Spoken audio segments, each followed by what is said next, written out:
Got some water from the rainstorm pushing through. And it's really heavy because it's water.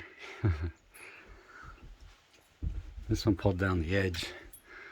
So as it fills up, it kind of leaks out the edge and then it comes down the wall. So that way yesterday, looks like it's still doing that.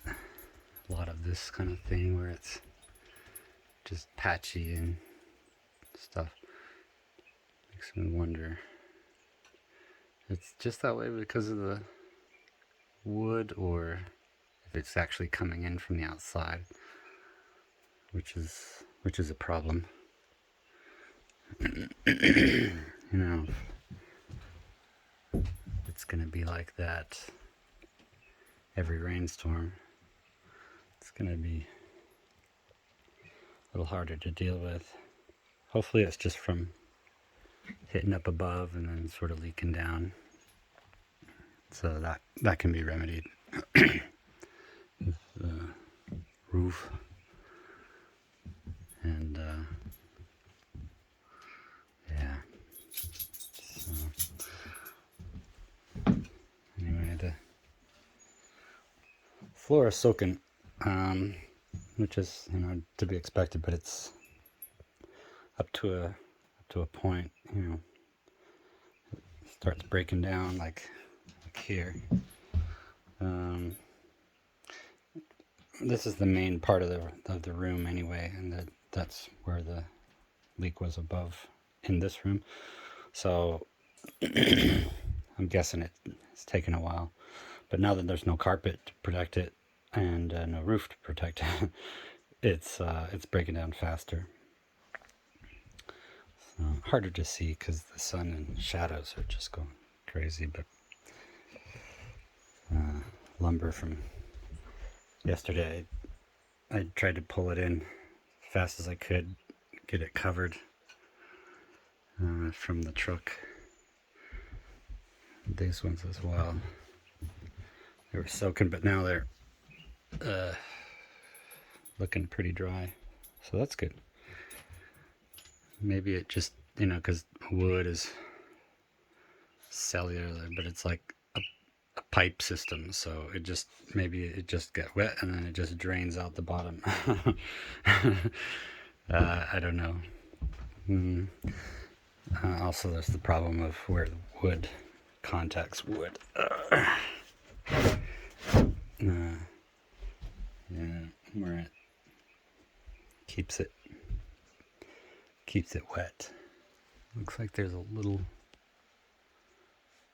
leakage because it keeps dripping. So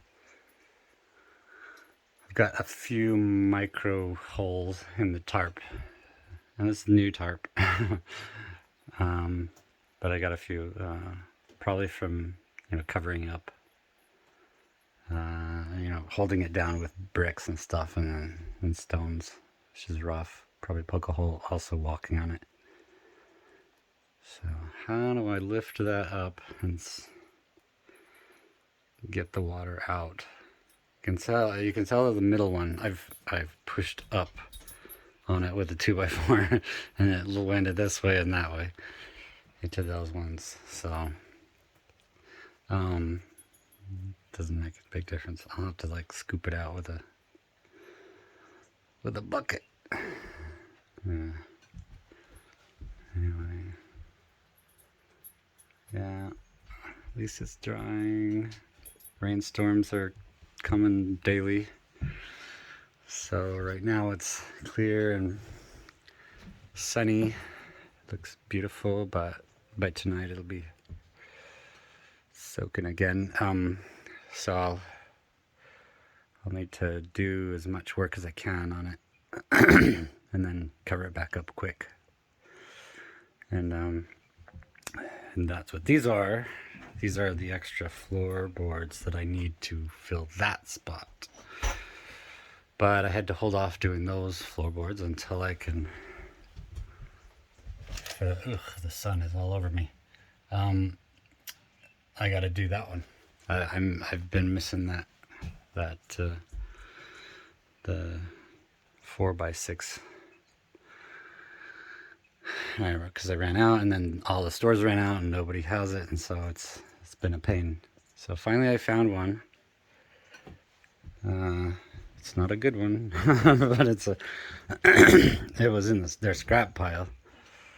But it's super, bent, and now with more water, they didn't. This is true value.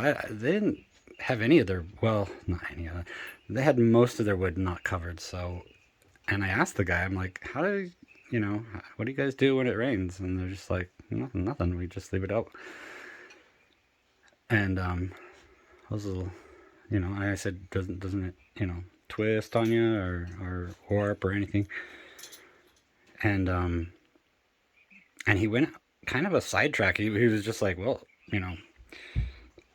people come in here looking for a piece of marble, but it's a piece of wood, and it's imperfect and blah blah blah. I'm like, oh, whoa, all right, that's enough.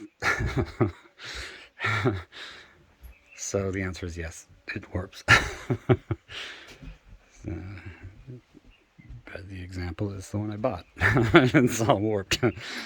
So, but it's what they have, and the only other chance I had was to go to is that I hope it's an ant, not a termite. Yeah, I didn't want to drive all the way to the nearest wood, the 4x6s that I could find were in Bullhead City, way out there.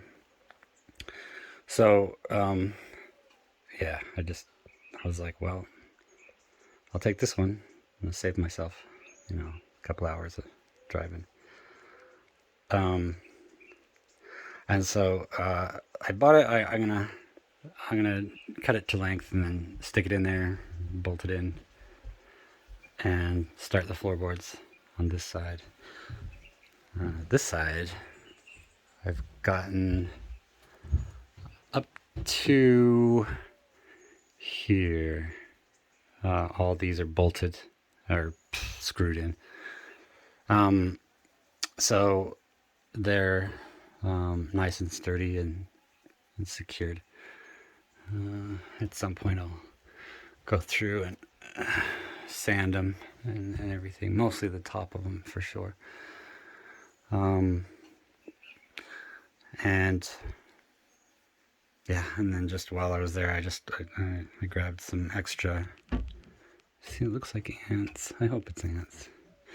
I got some extra wall studs so I can start building the next layer.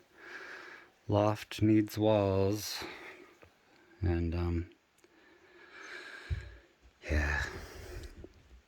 yeah, that twisted one won't be the first one that's twisted. This is pretty severely twisted. Gets really bad there at the end. I had to try everything trying to keep it from warping, but it was already warped. But it was the last one, and I might even have thought about replacing it if I had more pieces of wood. I could only find the one. Anyway, it's already done. It's in. I'm leaving it. And but that's why I pushed it over to the edge. I wanted it on the side, not weirdly in the middle. Noticeable. There's also some. I mean, like these. You can see that.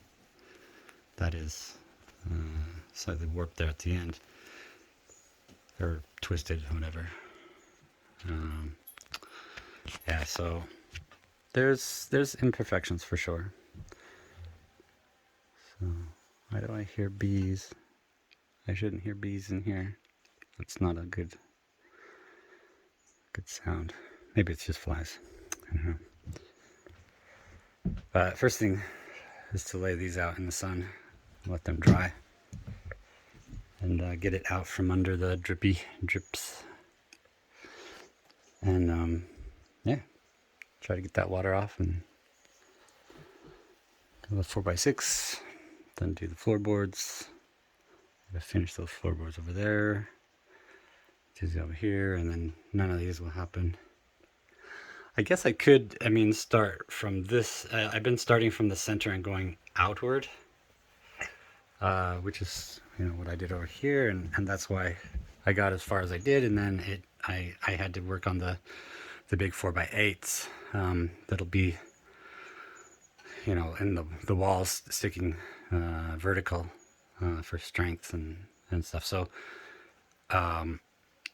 that's why I didn't finish these ones, and otherwise I would have gone all the way to the edge, and there would be no poofing of the water filling the tarp. So probably the same thing on this side. Wow. Held down some of these with these things, the pavers. They're just super heavy. They're just like, I don't know, what are they, 80 pounds, 100 pounds? But trying to lean down on and not fall off the wall, trying to lift them and move them around or and use them to hold down these tarps it's not a good idea. They're pretty rough. So then I lay down on my knees or tummy, and then I try to lift one end of it and move the tarp. Whew. It's pretty tough. I need the leverage. Look at that.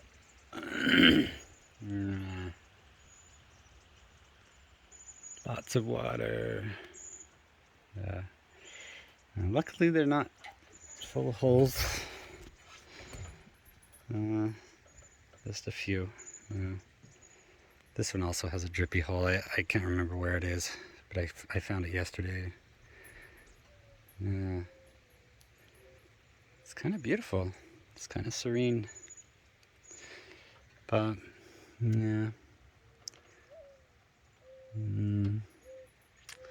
Gotta get rid of it. Gotta get rid of it. Yesterday, the rock I put up here fell off, and so yesterday I found it hanging in this like little sack or hammock made of the tarp, hanging. So it was pressing all of its weight down, and it wasn't sitting on the shelf there. It was hanging, and I was like, no. So I had to go in and push it back up and get on top, lift it, and yeah. Also, this stuff out here, I can't see it on my screen, but hopefully you can. The outbuilding, I found that there's no drainage when the water goes in there over by the retaining wall. On the base, there's no drainage. It just doesn't drain. So just a puddle, and that's a problem. I want it to drain properly. I'll have to get a bunch of gravel and put it in there. The gravel that you get in the bags is just too expensive to buy in any kind of any amount of bulk, so that's really pretty.